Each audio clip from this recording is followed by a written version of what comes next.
Adanna stood at the corner of the living room, holding her small suitcase with trembling hands. It was her first day in her new home, her husband's family house. The compound was big, with red sand everywhere and a row of plantain trees swaying in the breeze. But inside, the atmosphere was cold. Mama Nkechi sat in a plastic chair near the window, her wrapper tied around her waist, her lips pressed thin. She didn't stand to welcome Adanna. Instead, she looked her up and down with sharp eyes and hissed.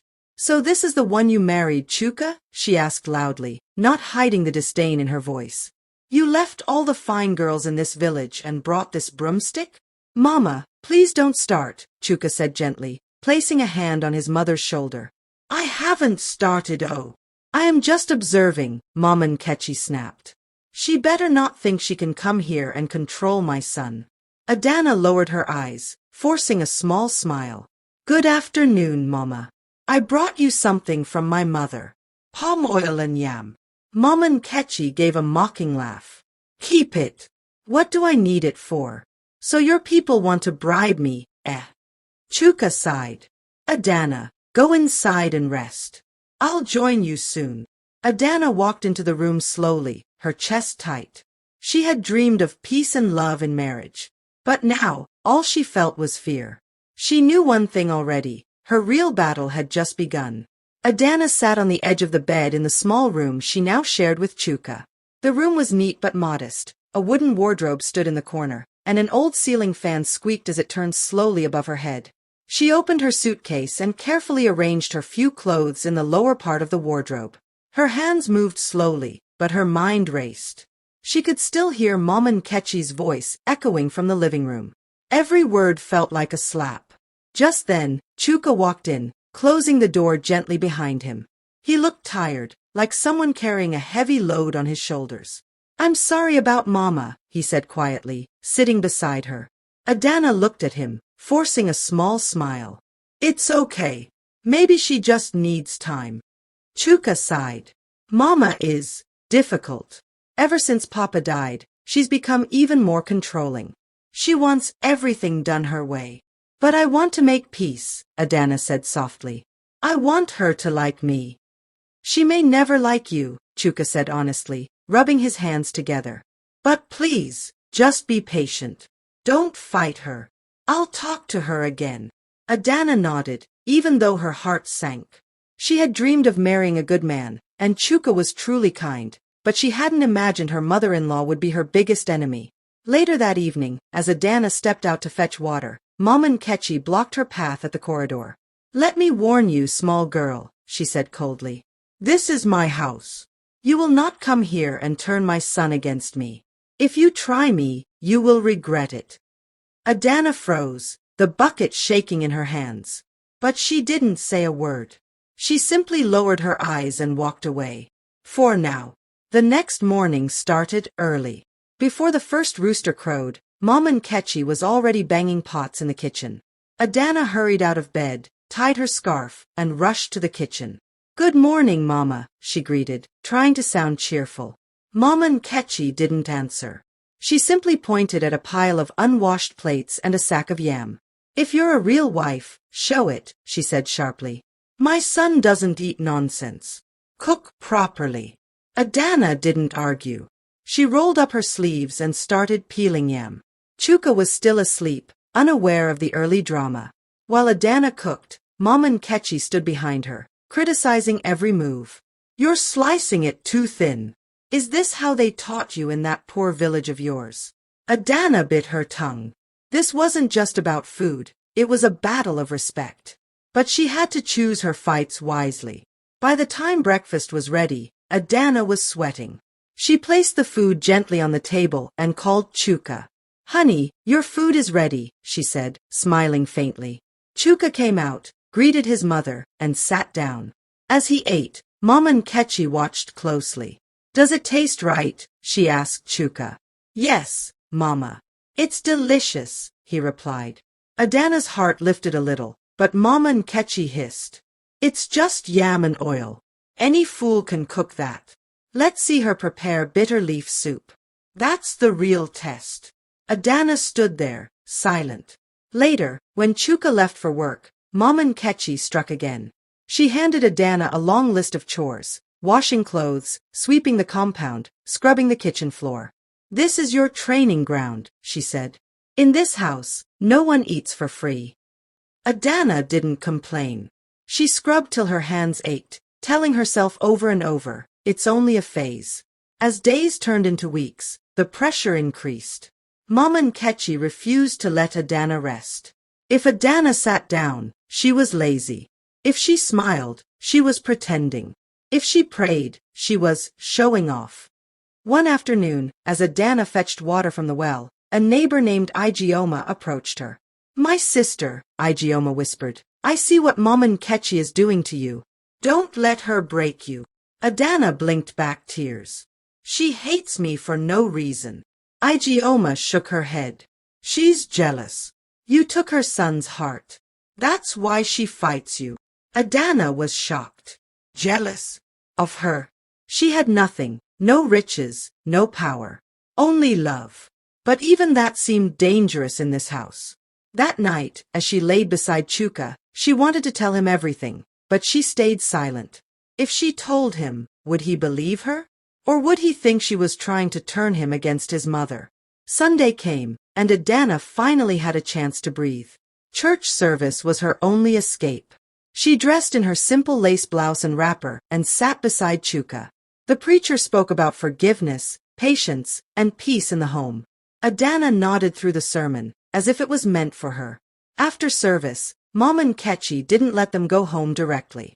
She insisted they stop by her friend's house for a visit. There, she proudly introduced Chuka to everyone but barely acknowledged Adanna. "This is my son," she said proudly. "My only eye." When someone asked, "Is this your daughter-in-law?" she responded with a bitter laugh.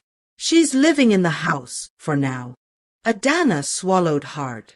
Later in the car, Chuka asked, "Why are you so quiet?" She forced a smile.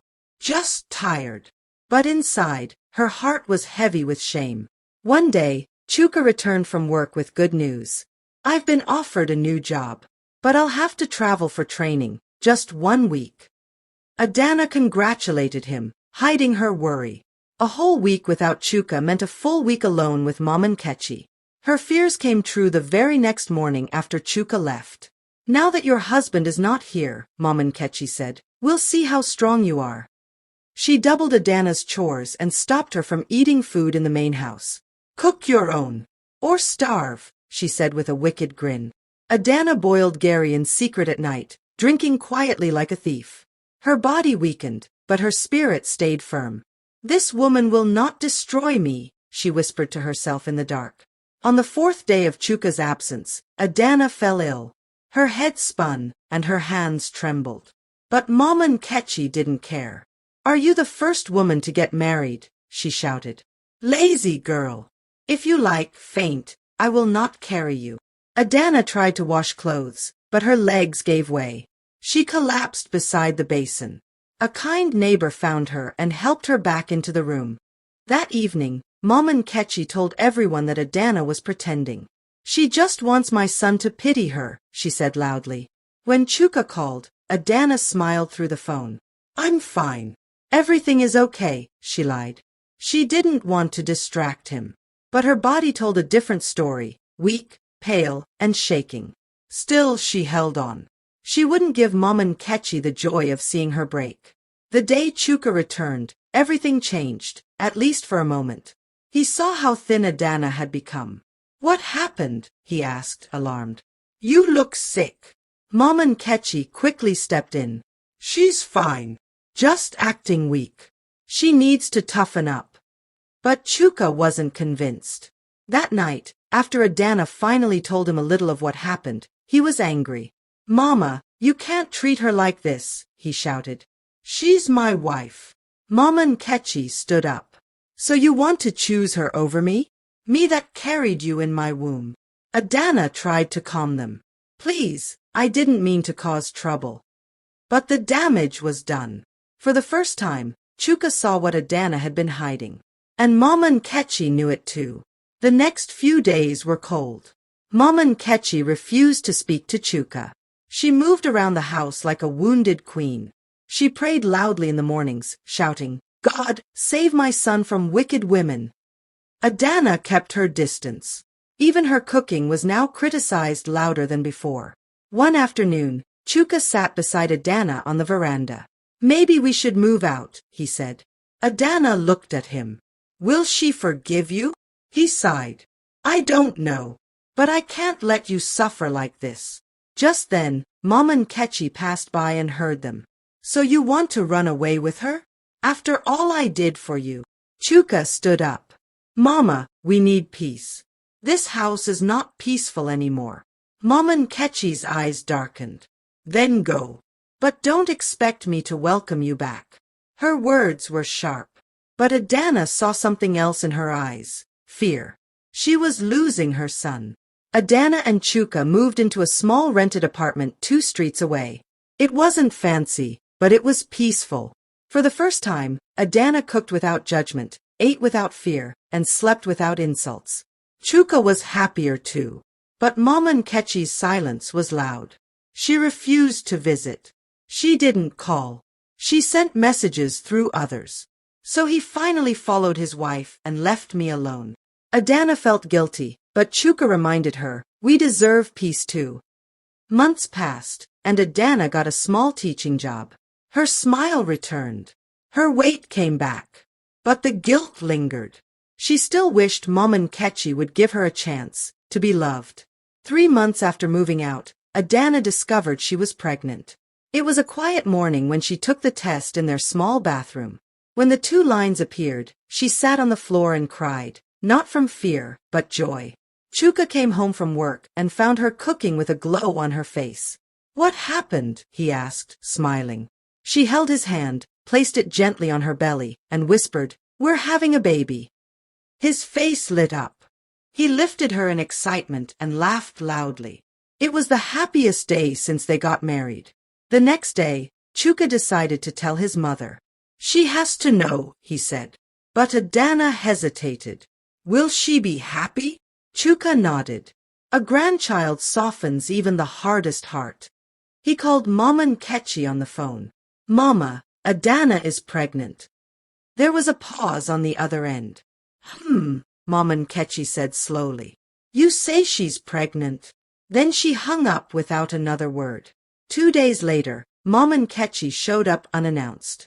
She knocked loudly and stepped in without waiting. "So it is true," she said, eyes scanning the house. "You're really pregnant." Adanna stood, unsure whether to smile or stay still. "Good afternoon, Mama," she said. "I'm just preparing soup." Mama Nkechi walked in like she owned the place. "You live in this small box and still think you can raise a child?" Chuka came out of the room and tried to ease the tension. "Mama, please. Don't start." But Mama Nkechi ignored him. She sat down and looked at Adanna with fake concern. "You need someone experienced to care for you now. I will stay here for a while." Adanna's heart skipped. "Stay." Chuka was silent. He looked at Adanna, unsure of what to say. Mama Nkechi had already dropped her bag. Her eyes said it all. "This is war, and I'm back." At first, Mama Nkechi acted calm. She helped with chores, brought herbs, and cooked soup with lots of bitter leaf. She even told neighbors, "My daughter-in-law is carrying my grandchild. I must be close." But Adanna saw through it. Her kindness felt strange, like a trap. She made comments like, "Don't eat too much, you'll spoil the baby," or "Don't sit like that, it's not good for the child." She monitored every move. Chuka thought she was trying. "Maybe she's changing," he said. But one evening, Adanna found her pouring something strange into the cooking pot. "Mama, what's that?" she asked. Mama Nkechi turned, startled. "Just herbs to protect you and the baby." Adanna didn't believe her. The smell was bitter, and the color of the soup had changed. She didn't eat it. That night, she had a dream. Someone was pressing her chest and whispering curses. When she woke up sweating, she knew something was wrong. The next morning, Adanna felt weak. Her legs shook, and her stomach cramped. She could barely move. Chuka rushed her to the clinic. The nurse checked her and said, "The baby is fine."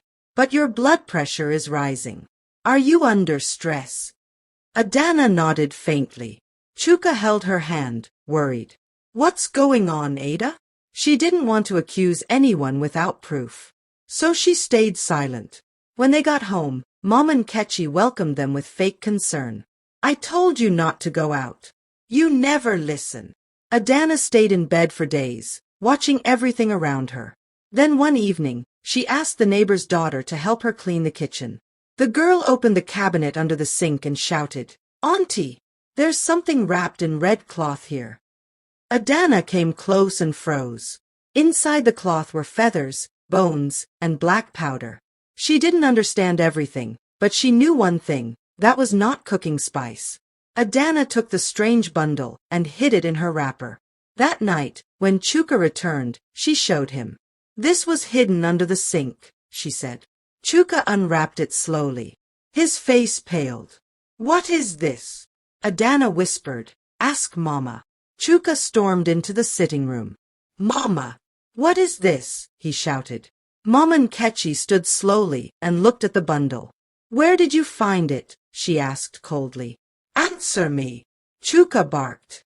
Mom and Ketchy folded her arms. It's protection. There are people who want to harm this child. You wouldn't understand. Chuka was shaking. You're putting charms in our house? Mom and Ketchy snapped. I'm saving you, ungrateful boy. Chuka picked up his keys. You must leave by morning. I don't want you here again. Mama and Ketchy hissed. You're choosing her over me again. Fine. But remember, no one throws me out without consequences. She picked her bag and stormed into the guest room. The war had just deepened. The next morning, Mama and Ketchy was gone. She left before sunrise, leaving behind a torn wrapper and a broken mug. The house felt lighter without her, but Adanna was restless. She kept hearing noises at night, shadows at the window, and whispers in her dreams. One night, she woke up screaming. Chuka held her tightly. It's okay. She's gone. But Adanna wasn't sure. Something was still wrong. She started vomiting more than usual. Her strength faded. The clinic couldn't explain it. The baby is fine, but your body is reacting strangely, the doctor said. A friend suggested they pray. Chuka agreed. They invited a local pastor. When the pastor stepped in, he paused at the door. Who stayed here recently? He asked. Chuka told him. The pastor nodded slowly. This house is not clean. There's something here. Adanna grabbed Chuka's hand. She was tired of fear. I want peace. Whatever we must do, let's do it. That weekend, the pastor returned with a prayer team. They prayed through the house, anointed the walls, and burned the strange bundle. As they prayed, Adanna felt lighter, as if something heavy had lifted off her chest. But that night, Mom and Ketchy called. You think you've won, she said over the phone. You people mocked my protection. I won't forget this. Chuka tried to stay calm. Mama, please. Leave us alone. But Mama and Ketchy laughed. When the child comes, I will be there. Whether you like it or not. The line went dead. Adanna looked at Chuka. Should we leave this place? He shook his head. No. We will not run. Let her come. I will protect you. But deep inside, Adanna knew the worst had not come. Not yet. 2 weeks later, during a heavy rainstorm, Mom and Ketchy returned. She stood outside, soaked, knocking on the door. Chuka opened it. Mama, what are you doing here? She looked weak, leaning on her umbrella. I have nowhere to go, she said. My house flooded. Let me stay for just one night. Adanna stood behind Chuka, silent. He turned to her. What do we do? Adanna hesitated, then said softly, Let her come in. Mom and Ketchy entered slowly, glancing around. You've changed things. This place feels different. Adanna didn't respond. She offered her a towel and warm food. That night, Mom and Ketchy sat quietly, not insulting, not judging. She looked older, defeated, and unsure. Adanna wondered, was it real regret or another trap? The next morning, Adanna woke up to find Mama Nkechi sitting outside, looking at the sky. She sat beside her, unsure of what to say. For a long time, there was silence. Then Mama Nkechi spoke. "You are stronger than I thought." Adanna looked at her in surprise. "Mama!" She nodded. "I tried everything to break you. But you didn't fight me. You didn't curse me. That scares me." Adanna blinked. "Why did you hate me?" Mama Nkechi's voice cracked. "Because you took him. My only son. After his father died, Chuka became my whole world. Then you came, and he started listening to you. I felt pushed aside." Adanna touched her hand gently. "You're still his mother. I never wanted to replace you." Mama Nkechi wiped her eyes. "Maybe. I was wrong." It was the first time she said anything close to sorry. It wasn't full peace, but it was the beginning of something different. That morning, something in Adanna shifted. Mama Nkechi's words stayed with her all day. She moved around the house quietly, thinking about the past months. The pain, the insults, the fear, but also the strength she never knew she had. When Chuka returned from work, Adanna told him everything.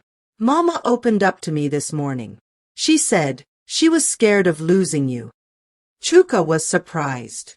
"Mama said that?" Adanna nodded. "She's not evil, Chuka. She's just hurt." He sat beside her. "You've been through so much. And yet, you're still showing her kindness." She smiled faintly. Maybe kindness is the only thing that ever reached her. That night, they sat together, Adanna, Chuka, and Mama Nkechi, sharing roasted corn and coconut under the veranda. It wasn't perfect, but it was peace. And for the first time, no one was pretending. As weeks passed, Mama Nkechi stayed on, but everything felt different. She no longer barked orders or poured strange herbs into pots. She even offered to help wash Adanna's clothes and clean the kitchen. At first, Adanna thought it was an act. But the consistency of her behavior began to show a quiet transformation. One evening, Mama Nkechi called Adanna outside. "I want to show you something," she said, handing her a small worn-out notebook. Inside were old pictures, Chuka as a boy, his father, and even Mama Nkechi herself as a young woman. "I wasn't always like this," she said softly. "Grief changed me. Loneliness hardened me. I became bitter. But I don't want to be that woman anymore." Adanna held the book gently. "Then don't be. We can write a new chapter, together." Adanna's pregnancy progressed smoothly. Chuka became more protective, checking in constantly and ensuring she rested. Mama Nkechi stayed close but not overbearing. She offered tips, made healthy meals, and sometimes massaged Adanna's feet with shea butter. It felt surreal. One afternoon, while braiding Adanna's hair, she said, "I see why Chuka chose you. You're calm, patient. You have a good spirit." Adanna smiled. "And you're learning to love out loud, Mama." They laughed together, a sound that once felt impossible. The neighbors noticed the change too. Ijeoma, the one who once warned Adanna, came by and whispered, "What did you do to that woman? She's smiling these days." Adanna just smiled back. She didn't have the answer. But maybe love, patience, and prayer had done what shouting and bitterness could not. One rainy night, Adanna went into labor. The rain poured heavily, the power blinked out, and Chuka paced back and forth in panic. "We need to get to the hospital," he shouted. But the road was blocked due to flooding. Mama Nkechi took charge. "Lie her down. Get towels. Boil water. I've done this before." Despite the tension, her voice was firm, her hands steady. She stayed by Adanna's side, praying and guiding her with calm authority. After hours of labor, cries filled the room, not just Adanna's, but the sweet, high-pitched cry of a baby girl. Chuka broke down in tears. Mama Nkechi held the child first, wrapped her gently, and looked at Adanna with eyes full of emotion. "She looks like you," she whispered. "And maybe a little like me too." They named the baby Chinaza, meaning God answers. And indeed he had. The house was filled with joy. Visitors came bearing gifts, and even Mama Nkechi wore her best wrapper and beamed with pride. She held Chinaza like she was holding gold. My granddaughter, she told everyone. She has brought peace into this house. Adanna rested peacefully, watching them from her bed. Chuka leaned over and kissed her forehead. Thank you, he said softly, for enduring, forgiving, and not giving up on us. Adanna smiled. It was hard, but now I see it was worth it. They had walked through fire and come out whole, not perfect, but whole. 3 months later, they held Chinaza's dedication at church. The hall was filled with friends, neighbors, and even distant relatives who came because they'd heard of the miracle. But one face stood out, Mama Nkechi. She danced with joy, her wrapper tied high, arms lifted in praise. Adanna sat beside her, amazed at the change. After the service, Mama Nkechi called for attention. Please let me speak, she said. Everyone turned to her. She cleared her throat and began. I once thought my son's wife was my enemy. But I was blind. She's not only my daughter-in-law, she is now my daughter. I caused her pain, but she gave me love. And that love healed me. The crowd clapped, and tears ran down Adanna's cheeks. That moment was more than words, it was redemption. From that day on, their bond grew stronger. Mama Nkechi moved back to her own home but visited often, not to control, but to love. She came bearing fruits, small wrappers for Chinaza, and fresh vegetables from her garden. Adanna no longer feared her steps. Instead, she welcomed them. On one visit, Mama Nkechi handed Adanna a letter. I wrote this for you, she said. Inside was a note of deep apology and blessing. I was wrong. But I see you now. And I am proud of you. Adanna hugged her tightly. I forgive you, Mama. Completely. There were no more secrets, no more shadows. Just light. One evening, as the sun set and the compound glowed with soft orange light, Chuka sat with Adanna and Chinaza on the veranda. Do you think people can truly change? He asked. Adanna nodded slowly. If there's love and truth, yes. He looked at her, amazed. You changed my mother. She shook her head. No. She chose to change. I just gave her space to do it. Chinaza cooed in her arms, as if agreeing. The wind blew softly. Peace had settled in. Not forced peace, but the kind born from pain, forgiveness, and growth. Months turned to years. Chinaza grew, and so did their family. Adanna became a respected teacher in the community, and Chuka opened a small business. Mama Nkechi grew older, but gentler. She often told stories to Chinaza, sat under the mango tree, and warned young wives, don't fight your mother-in-law like I did. Love can melt even the hardest heart. People were amazed at the change in her. But those who knew the full story, Adanna, Chuka, and God, understood that it was not magic. It was mercy. And it was possible. One quiet night, as Adanna tucked Chinaza into bed, the little girl asked, Mummy, was Grandma always nice? Adanna smiled and stroked her daughter's hair. No, my love. But she became nice. Because people can learn. And people can heal. Chinaza yawned. Like in fairy tales? Adanna kissed her forehead. Yes. But this one is real. She stepped outside and found Chuka and Mama Nkechi sitting side by side, peeling oranges and laughing. The stars sparkled above. The past was no longer a wound, it was a story. A powerful story. Of love, pain, forgiveness, and triumph. And Adanna had lived it. And won.